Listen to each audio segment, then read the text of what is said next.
Good morning, everybody, and thank you for being there. We have 45 minutes for an exceptionally important topic, I would say. Startup village, leaving no one behind. Startup village meaning, how do we develop new blood in rural areas to avoid leaving anybody behind? That is to say, the European way, going forward without leaving anybody behind.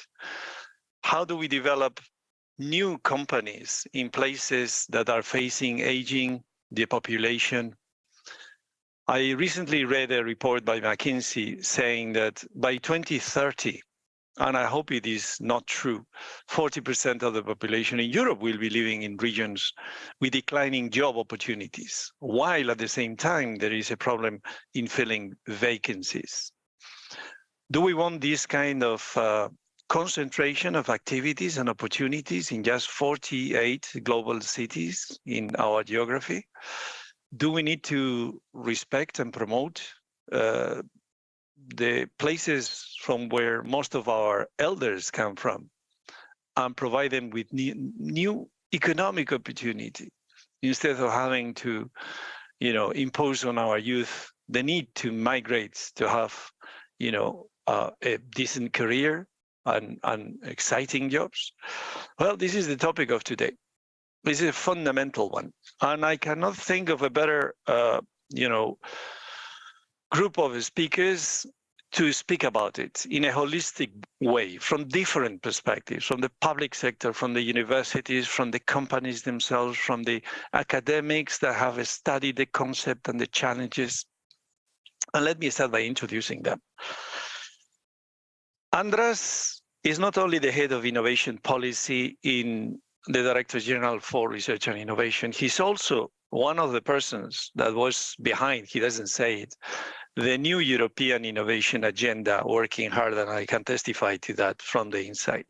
He's also overseeing, the 1.5 billion euros per year the European Innovation Council and the European Innovation Ecosystems is offering for funding. He's, most importantly, he's also very human. He's written a children's book that I recommend to you, Ping Pong Pants. And last but not least, he's from the College of Europe, a source of some of the best graduates in Europe in the European topic.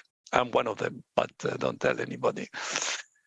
Braioni is not only working with us to develop the concept, but Dr. Braioni is the operational lead for the National Innovation Center for Rural Enterprise in Southwest England and a fellow of the Regional Studies Association. He's got this academic perspective on the issue, and he's also part of the organization Countryside and Community Research Institute of the University of Gloucestershire, which is absolutely a great help and a major contribution to our own research, which we develop here in the Joint Research Center with Fernando Merida and Fabrizio Guzzo in the team of Alessandro Rainoldi. And Vanessa is the CEO of Abaudu. And I hope, Vanessa, I pronounced it right. She can tell us from the inside the real challenges in the field of creating a startup from scratch in a difficult area, in a rural area, in a faraway area. She's the co-author of Your Company with No Walls and a steering committee member of Digital Future of Europe. ICT being one of the great opportunities for rural areas.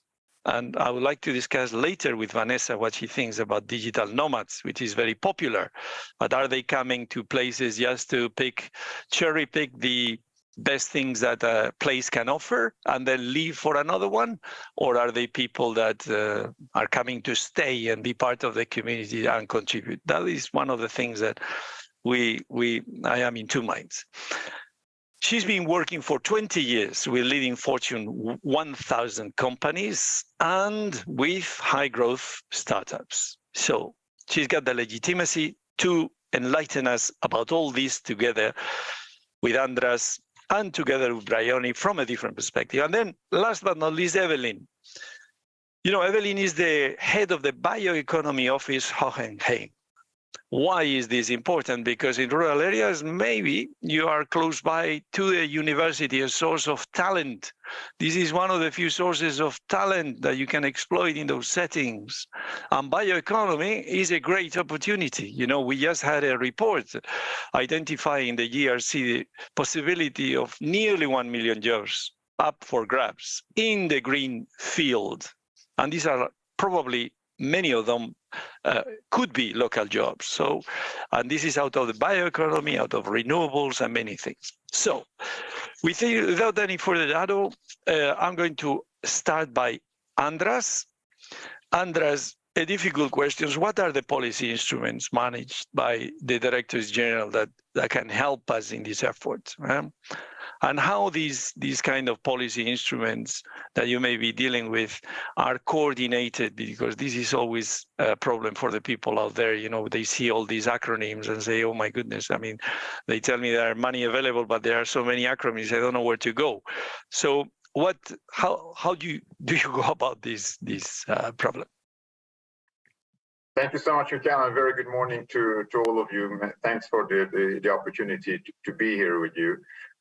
There are indeed a very large number of instruments, and you're right about that, Miguel. I mean, if we look at only Pillar 3 of Horizon Europe, Innovative Europe, where we are looking at how we can promote innovation throughout the EU, both in urban and rural areas, with a budget of nearly 14 billion euros for the current period until 2027.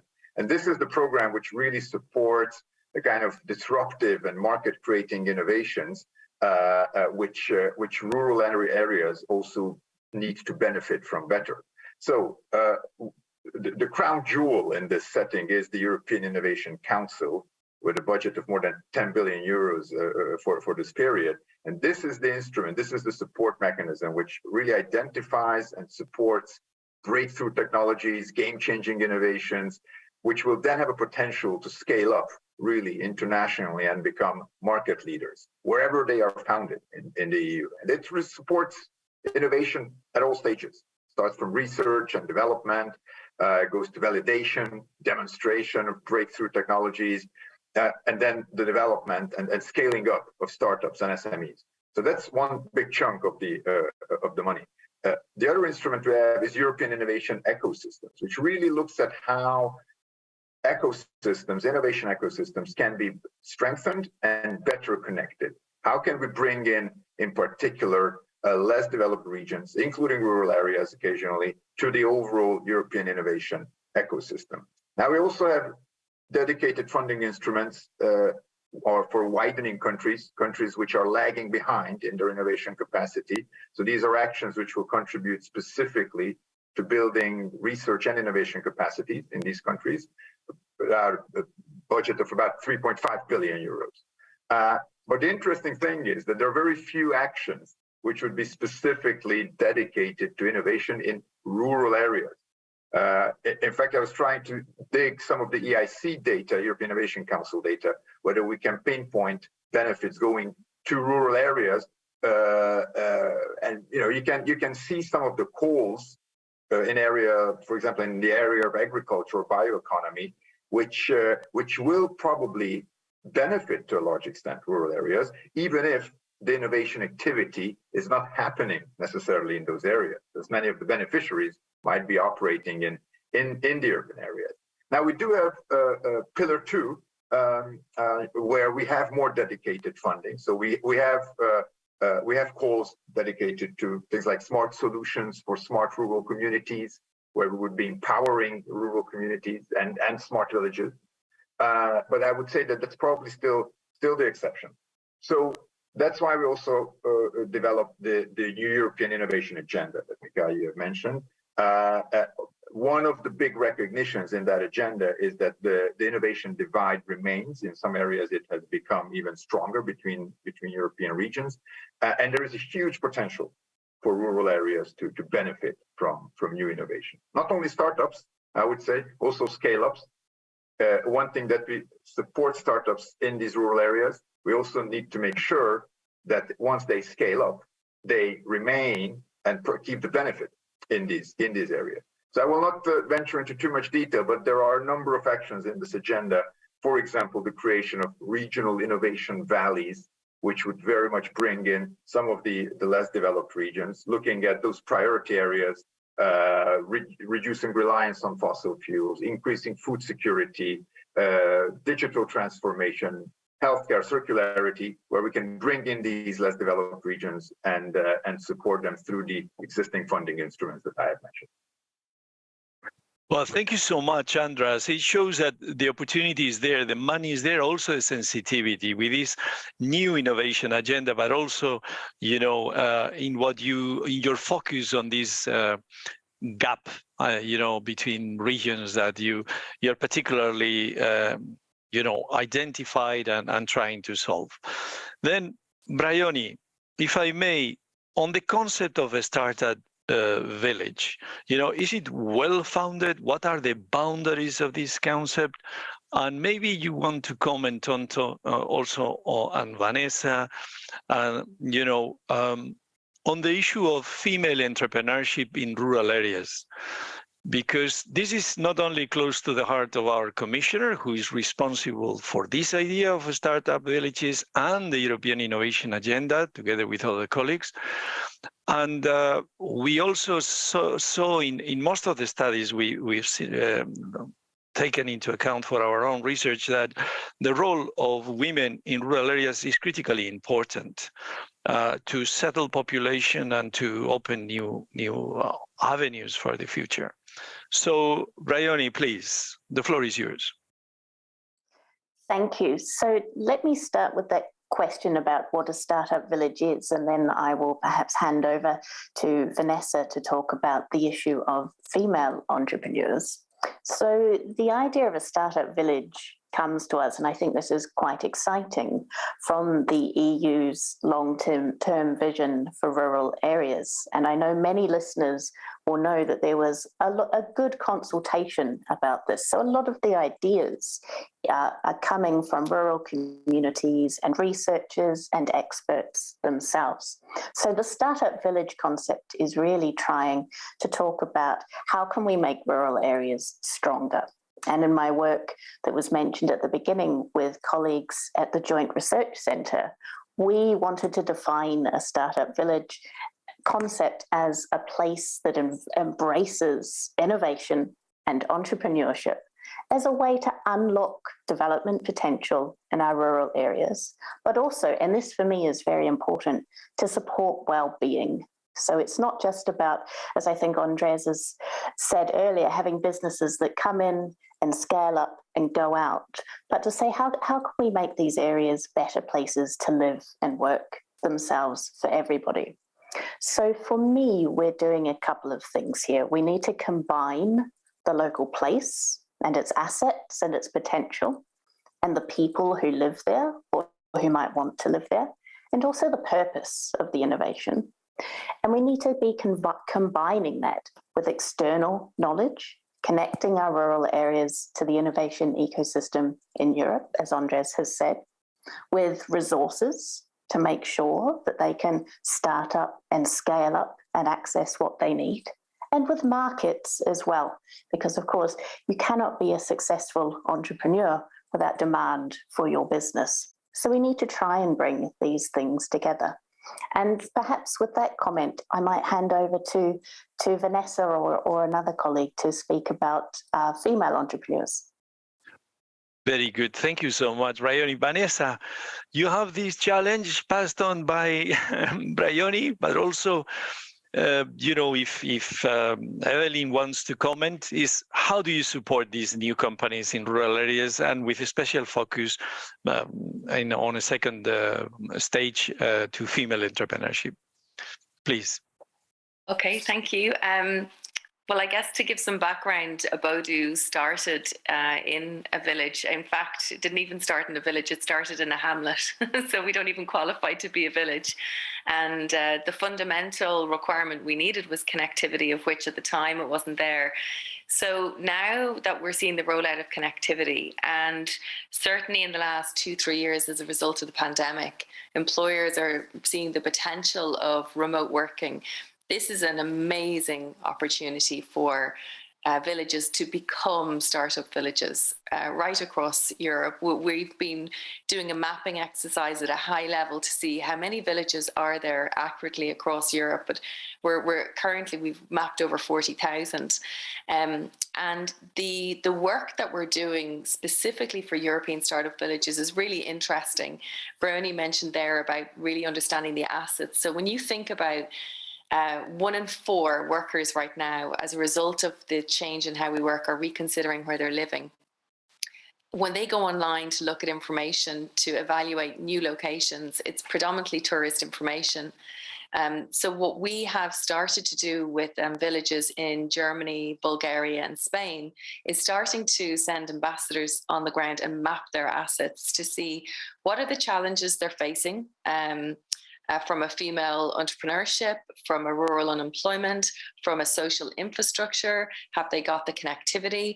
And we're capturing all of that data, but we're also capturing the data that you can showcase. And we're creating video contents, photographs, as well as virtual dashboards so that people, no matter where they are in Europe, can go on now. And if they decide, the first village we worked with was Berzosa in Spain, beautiful village. Lots of information if you want a holiday there for a week. But now we have it activated where if you're a startup company, if you're an employer, if you're an individual, family, you could now go to a dedicated site that gives you everything that you need. And I think touching on the female entrepreneurship, we've developed a program because we've very quickly early on identified that there is a challenge. And really it's the educational piece, not just in the digital skills of how you can connect, but also that know-how. If the world is now your oyster for employment opportunities or being able to set up a business, well, what's the know-how?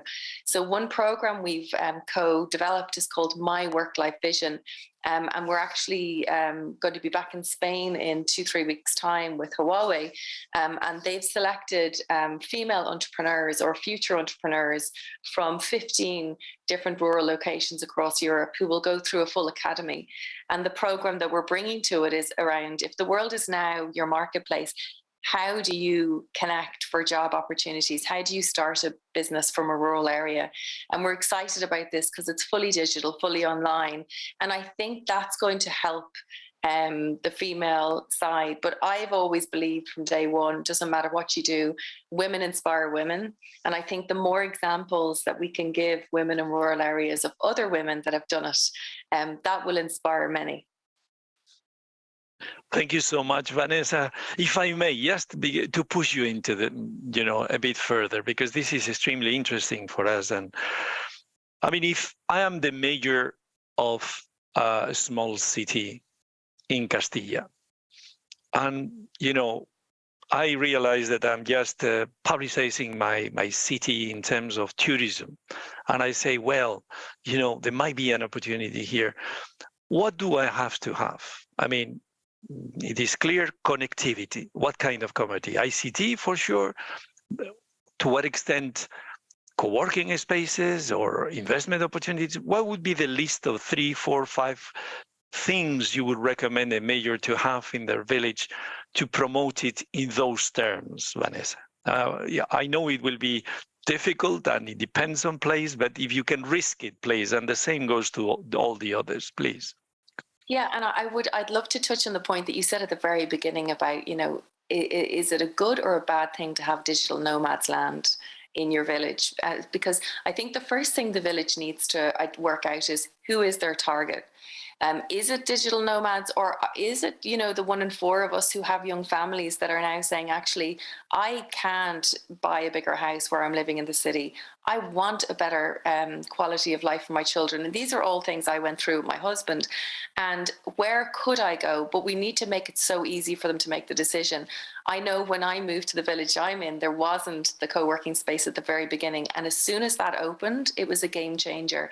So with the villages, for example, Topolova in Bulgaria, they've brilliant co-working space that's activated. And it's like a hive, honey to the flower. There's people hearing about it accidentally and landing. The other thing is the social infrastructure. I don't think it's just people in their 20s. I think people in their 30s with families are really considering where they're living. And so if we can help villages demonstrate all the features that they have to attract, and even if there's not a school, like there was another village that we're mapping at the moment, their school is only a third full, a beautiful school. And then you talk about cities that are just, you can't even get the children in. So it's connecting the dots and actually helping the villages, which is what we're so excited about. We want to help them digitalize all their assets and then feed the gaps back into the commission so that they can really see where the money needs to be spent on the ground to have the greatest impact. But ultimately, connectivity, co-working space, and then mapping of all of the assets really helps land people. Excellent. Thank you so much. Evelyn, what can the university do for rural areas, for startup villages? Because I find many people that, are around the university in, let's say, a less favored region, and they say, this has nothing to do with me. And these universities produce, the talent per square kilometer is exactly the same everywhere. But it just happens that these universities prepare these very intelligent people, and then they move and migrate to the capital cities or to the great urban centers. What can the university do to settle talent and make it grow and attract, if possible? Absolutely. Thank you for having the opportunity to talk here today. Well, for us, it's really about entertaining large networks so that we can raise awareness of what's going on in the rural areas and teach our students. And also implement entrepreneurship thinking, entrepreneurship education, have an inclusive environment, but also in terms of we connect students very early, for example, at our university with startups in rural areas or with entrepreneurs in rural areas, so they are aware of what's going on there and of the problems that they want to tackle. And often it's really about supporting those young minds who have these ideas about how to tackle these problems and helping them with our networks and enabling them, open up our facilities, open up testing facilities, helping them to prototype, and also allowing them to come back. So once maybe they even created a startup at our university and are trained in all of this, and they go out and then they need to come back and talk to our experts or do an experiment at one of our experimental facilities. So this is also part of what we did this summer, because we were invited, for example, by the Office of Commissioner Gabriel, 6 European university alliances representing 44 higher education institutions across Europe. And we were asked to make a contribution to the Startup Village initiative. And well, we did that. And it was really about defining our role, because this is not our core task we have. So it was really about identifying what we can really do, how we can become effective. And so we delivered a vision statement. And there we also relied on what is written in the European Research and Innovation Agenda. And amongst others, the most important actions are that we really will open up our experimental facilities, create spaces for experimentation and prototyping, but we will also, and I think that's very important, connect the innovators across Europe, across our institutions, and really implement this knowledge in our teaching, in our courses, because that's when students become aware of it. And I think that's absolutely incremental. And also create these inclusive environments. Well, that's basically really it. And you have to have people who have support, particularly female entrepreneurs, if I may come back to that point as well, who have mentors, who have role models, and who have someone who believes in their idea. And that's basically it. Support them with trial and error, and I think the world is open to them. Excellent, Evelyn. So the importance of role making, showcasing good practice, as also Vanessa mentioned, is critically important in this business. What I'm going to do now is, in this second round of questions, is the same question for all of you. The first one and most important one is Andras and Braioni. I'm sure that this discussion has stimulated a lot of comments from you, so feel free to comment in anything anybody said before. But just to structure it a little bit, if you have the time, there are two questions. One is, what are the factors for the creation of a startup in a rural area? We touched upon it already. And secondly, is rural too blunt because there is rural next to big cities? Maybe people can, as Vanessa said, move there and then go for a business lunch twice a week with no so much cost. And then there is rural, very far away, places that say, I also exist, so in terms of defining rural, do we need a more fine-grained definition, some kind of typology that would apply different policy recipes? These are the two questions, but please feel free, Andres. Yes, thanks a lot, Mika. That's a really interesting question because indeed the outstanding question is: are the ways that you promote innovation and startup creation in a rural area, are the factors fundamentally different than in other areas, or it's more about making sure that the assets that these areas have and the benefits that they offer and the competitive advantage that they have in a number of areas? I think Vanessa mentioned quite a few of those. Whether they can act as an additional pull factor. But I think looking at the experience of startup creation and promoting innovation, we see that it's not only about the money. So the money is there and it is important, and there are a plethora of funding instruments.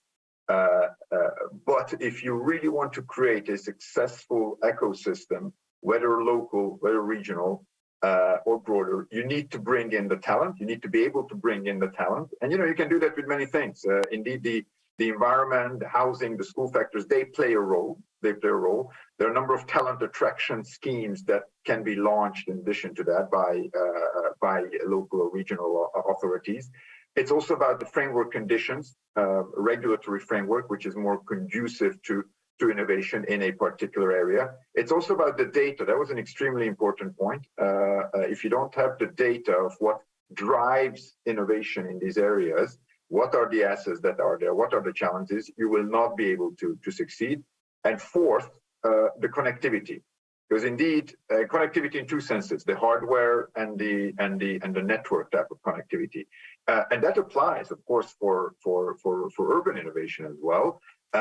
Probably that in the digital environment, that will be a major opportunity for rural areas to be able to better connect and to deliver and to contribute to those ecosystems. But I think with these four factors, which are beyond the money, these can be the ones which pull the innovation and drive the innovation in the rural area. Very interesting. So beyond the money, this is a critical point, I think, in this reflection. Braioni, please. Thank you. Yes, it is exactly right. Rural areas across Europe are very diverse. And I think sometimes it's very easy to forget that. We assume that they all have similar assets or similar conditions, or they all have grass and cows, and they're actually very, very different on a whole variety of characteristics. Since you asked the question, please let me advertise that I'm happy to announce that on the 1st of September, we began a new Horizon Europe funded project called Rustic, which will look exactly at rural diversity across Europe in terms of the major transitions that our rural areas are facing. And we're going to be working with 14 living labs, which are very different. So I'm looking forward to hopefully next year updating you on some of our results from that. But let me come back to this important question about the location of rural areas in terms of cities. And this session is called Leaving No One Behind. And I think what we want to be careful with here is that when we're looking at startup villages, we're looking at those opportunities for connectivity, that we're not just choosing what I would call the low-hanging fruit, which means, the villages that you can drive into a city and you can have everything that you need. We need to make sure that this is something that is available to and participated in by all sorts of rural areas, no matter what conditions they're in.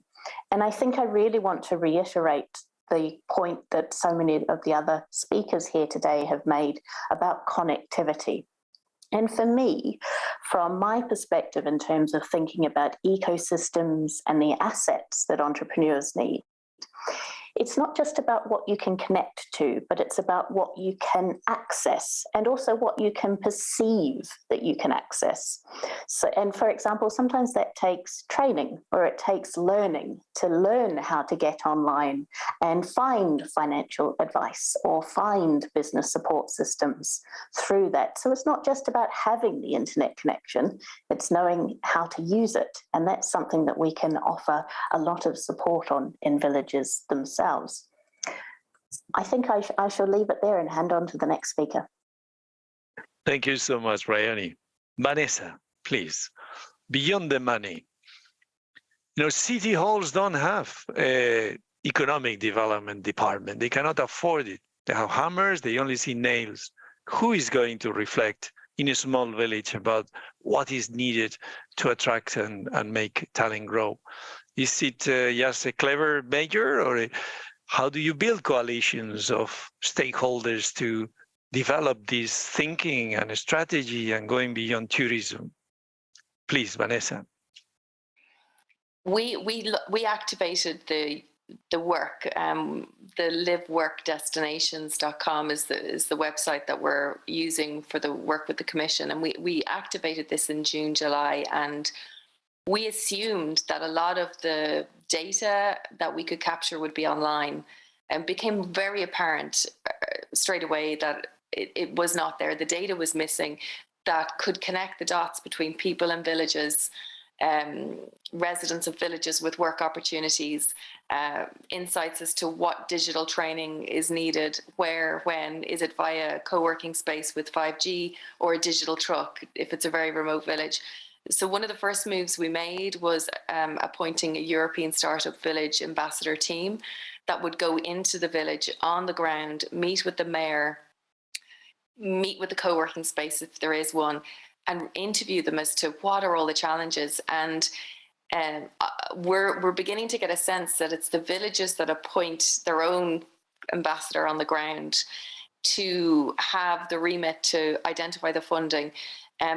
There is not, because there's such an amazing fund for rural innovation at a high level, but when you drop right down to very small villages, and when I say small, I mean we've worked with one village with a total population of 200 to 300. We did that specifically. We worked with villages as well that have a few thousand who have more resources, but we really wanted the challenge of seeing, could a village that didn't have everything, but perhaps the school was 10-15 minutes away, they have connectivity, could we help them also promote themselves as a live-work destination?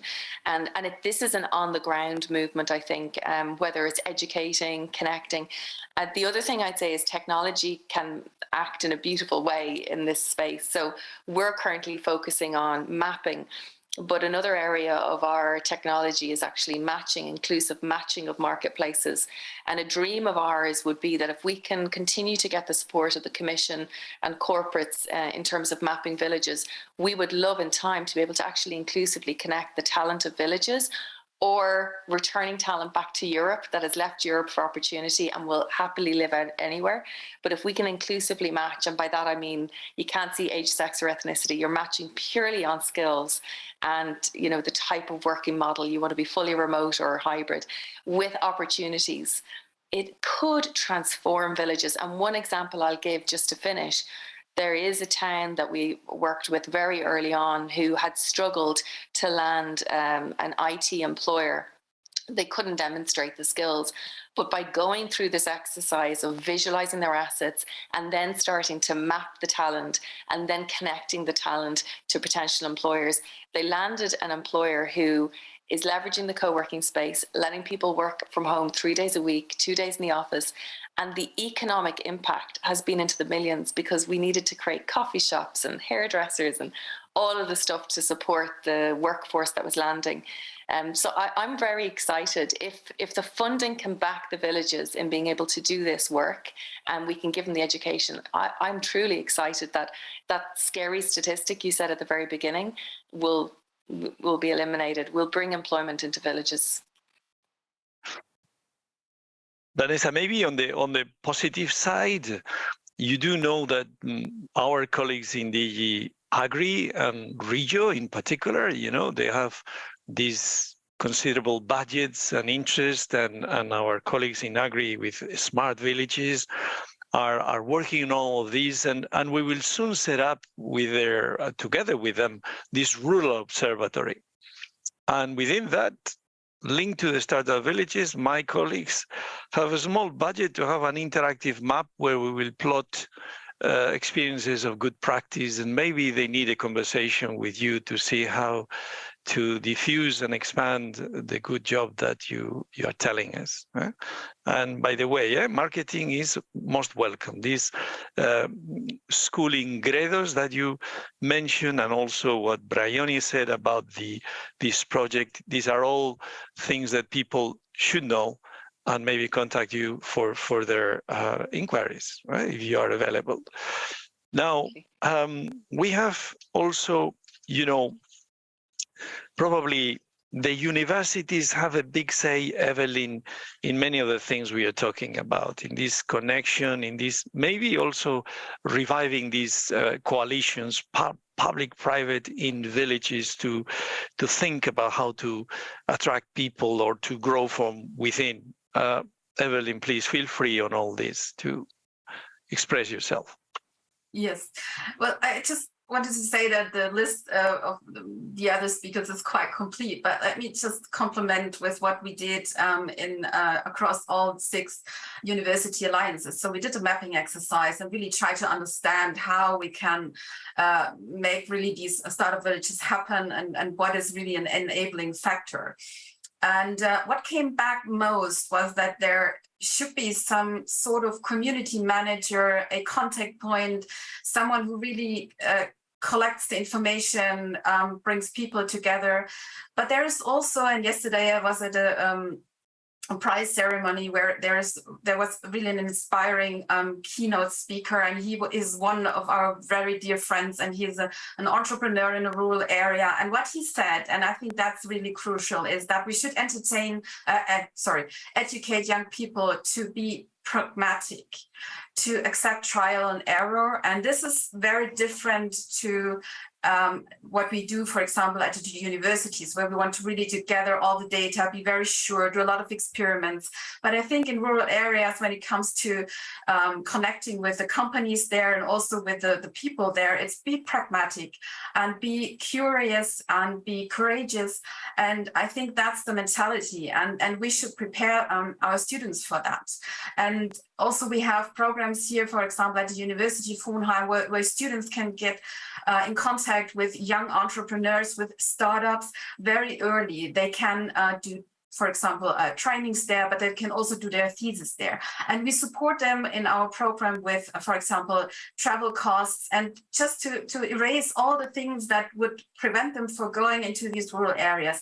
And once they're there, then things are really happening on their own terms, and the young people, they are creative and they have problem-solving skills. You cannot teach that, because they see the problems and they work together with the entrepreneurs, and they are part of creating their story, part of creating that company. And that really, you don't have to teach them that, but you have to provide the environment, you have to enable them, and you have to entertain these networks. And I think that's the responsibility we have to do as higher education institutions. That's possible. So that's also beyond the money. That's something we do anyway. Networks are an essential part of any higher education institutions. So, and then you have your entrepreneur network, you can connect that. And in my experience, I can tell you that if you talk to a company and you have a great idea, they are the last ones to not support you, because they can make things happen, and they can make them happen that they fit into the rural areas. So I think everything is there, and we just have to connect the right people and I don't know, take up the responsibility to do that. So everything else will come into place or fall into place. I'm very sure about that. Very good. This is hopeful. I think there is something that we need to say here is also that when we refer to startups, immediately there is a subconscious image saying, well, young people, no, creating companies. When you look at the statistics, startups, successful startups, you get founders which are in the early 40s, if not in the mid 40s. Okay, so they are two connected but different things about promoting young and youth entrepreneurship and keeping your young blood in the village, even if it is after they pass through another place and they are willing and able to come back and work there. And another one, maybe different, connected but different, is about the startups as such, successful startups, firms with a future in a particular place. Anyway, we have very little time, and I want to ask you maybe your two best recommendations for this audience. Imagine that the audience is mayors of small cities or villages in rural areas, people that belong to the public sector that will inform their political masters if they have heard anything new they can use in terms of also using the money, and some intellectuals, academics that write a lot about rural development, and we need them, but normally very disconnected to the political world where the decisions of funding are made. So what are the two ideas or the two things you would like to tell them having this unique opportunity, because they cannot respond, we just talk about among ourselves. So use this opportunity. Andres, please. Yes, thanks a lot. I would have two recommendations. One is make best use of the money which is available. I know it's not easy because in many cases the decisions are not taken at the level of local mayors. But have your voice heard, because again, the money is out there. We mentioned Horizon Europe funding. Structural funds come within another 300 billion euros for 7 years. We have the recovery and resilience plans, where we see approximately 45 billion euros dedicated to research and innovation. Have your voice heard in those discussions of how those money is being used. Second recommendation, connect in all senses and make best use of the different platforms that are out there, because there are many great ideas happening a few hundred kilometers from your place. The solution may have been found to attract talent and to promote the great conditions for startups. Have a look at what is out there. I can recommend one advertisement, the European Innovation Council Forum, where we are discussing with a number of member states on how innovation can be improved also in rural areas.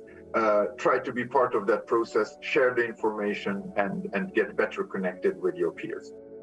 Thank you so much. Brayoni, Vanessa, Evelyn, 2 bullets, because when we hear this music, it seems that they are kicking us out. So 2 bullets, please.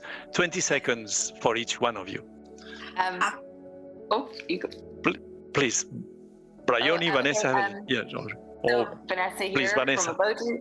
Okay, so Andres, I would really love to connect with you, because I think if we could understand more the funding that was available for villages, we could advise them accordingly.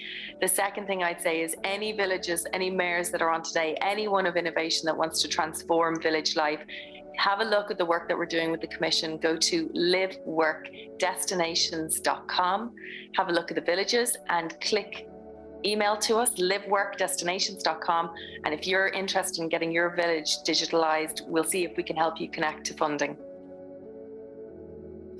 Please, Brayoni, Evelyn. Okay, bullet 1, space. Look at the space that is going to be needed and how it is going to need to be used. It may not just be co-working space. It may be, for example, modular kitchen space that can be used temporarily by growing businesses, or scale-up space. Yes, and for me it's, talk about ideas, talk what works, and talk how to overcome challenges. And second is recognize that this work is worth funding in every proposal you write. That's it. Thank you so much for these fantastic speakers. I will clap you. Imagine the hundreds that are behind. Thank you so much. It was really interesting. Bye-bye.